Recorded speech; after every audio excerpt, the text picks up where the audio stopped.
bahwa setiap lembaga harus sesuai dengan standar. Sudah ada 8 standar yang sudah kita tetapkan oleh pemerintah, kita semua sudah tahu. Jadi itu makanya namanya adalah prasyarat, penilaian prasyarat akreditasi. Karena sebelum mereka benar-benar di akreditasi nih, mereka harus lihat dulu kondisinya gitu. Jadi namanya prasyarat. Visitasi itu benar-benar just describe, hanya memotret apa yang sudah dilihat, mendeskripsikan seperti itu, dan validasi yang akan membuktikan apakah yang sudah dilihat ini valid atau tidak.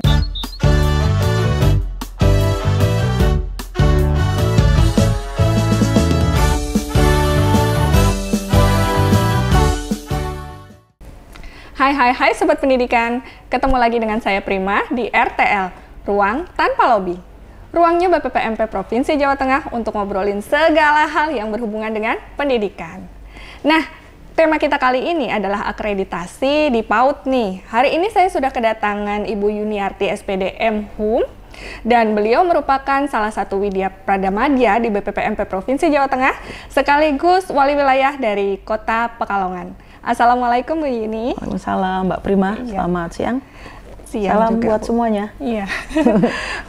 Bu, banyak banget nih Bu guru PAUD yang mereka tuh takut kalau pas ada akreditasi gitu. Pasti yang ada di bayangan mereka tuh udah macam-macam gitu, Bu. Sebenarnya itu akreditasi kalau di PAUD itu seperti apa sih, Bu? Kadang tuh lembaga menganggap kalau akreditasi itu sesuatu yang menyeramkan. Mereka nih sedang dinilai nih oleh satu tim begitu ya. Kemudian kalau ada akreditasi itu artinya kami akan dikupas tuntas, kami diulas habis-habisan, jelek-jeleknya kami, sehingga mungkin mereka jadi takut. Apalagi harus banyak yang mereka siapkan. Jadi sebenarnya begini. Sebuah lembaga itu mau tidak mau harus ada quality controlnya. Nah, salah satu quality controlnya itu adalah bahwa setiap lembaga harus sesuai dengan standar.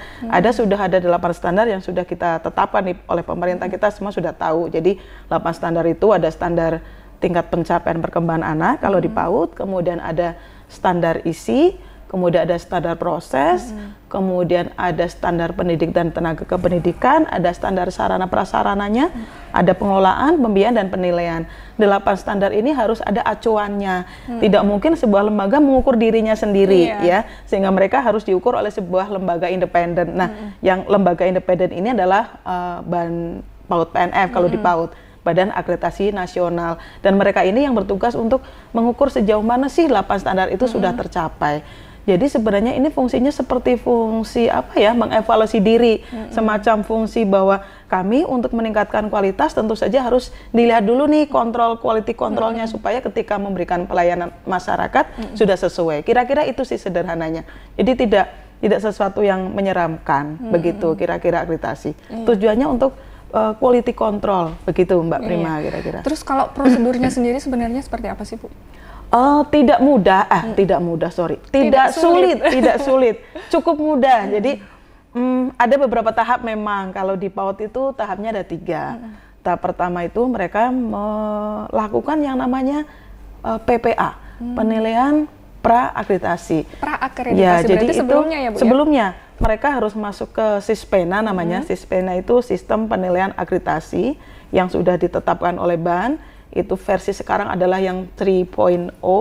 Kemudian mereka harus masuk ke sana, login, dan mereka harus memenuhi dirinya ke 8 standar itu dengan berbagai indikator yang sudah ditetapkan. Ada beberapa indikator pertanyaan itu untuk 8 standarnya, kalau tidak salah ada 26 item begitu ya.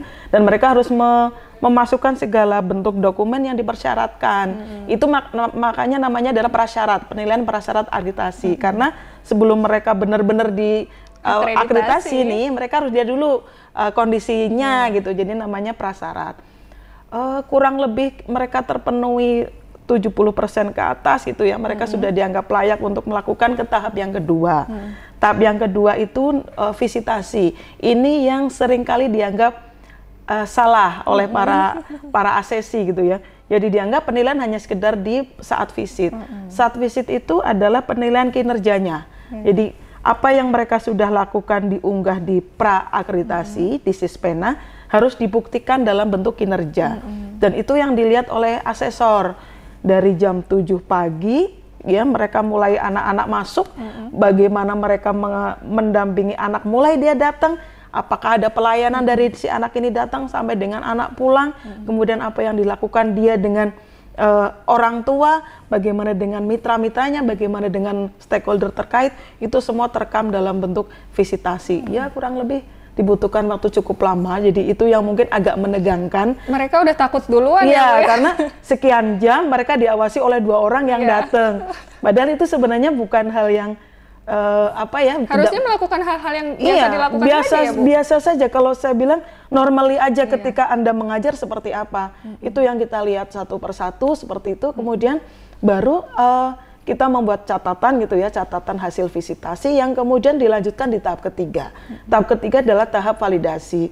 Jadi validasi itu akan melihat segala macam potret yang sudah dilaksanakan saat visit.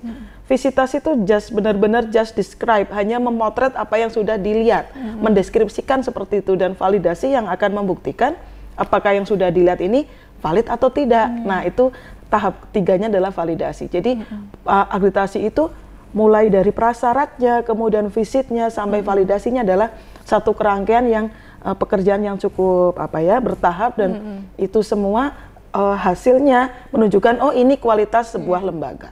Kira-kira seperti itu. Nah, biasanya Bu, di PAUD ini tuh yang bikin mereka kesulitan itu di bagian mananya itu, Bu?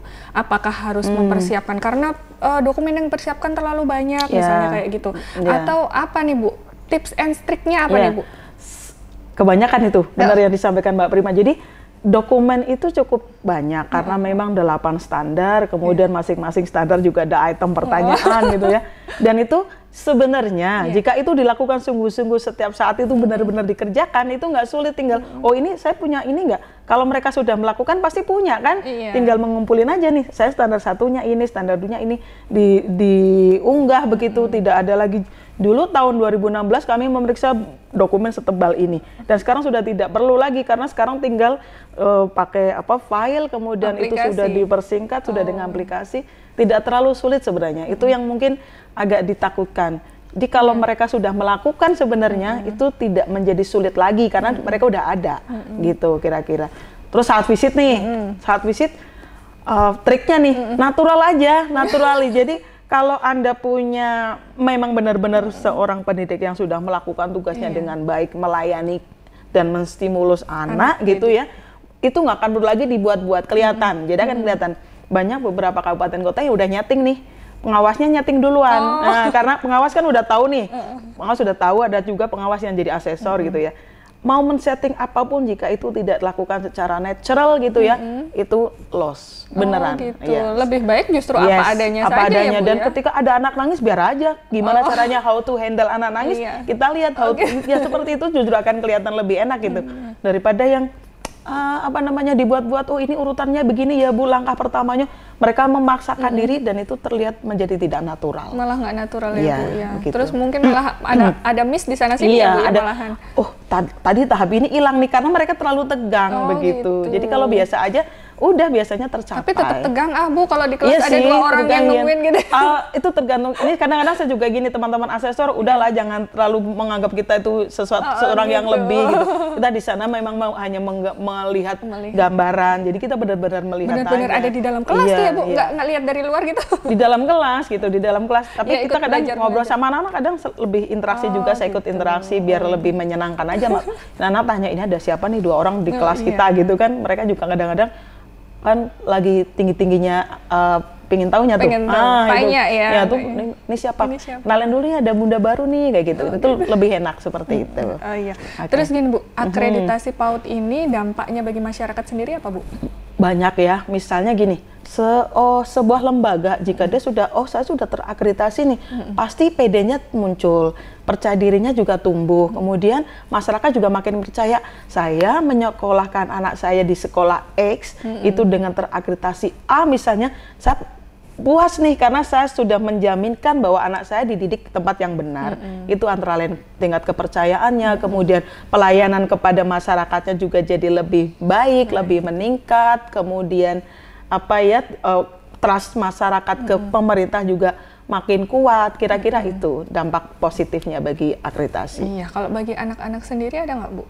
Kalau anak-anak pun mungkin belum terlalu melihat, tapi paling tidak begini bahwa anak PAUD ketika distimulus dengan baik, mereka diajarkan bagaimana bersosialisasi dengan baik, mereka berempati dengan yang lain gitu ya.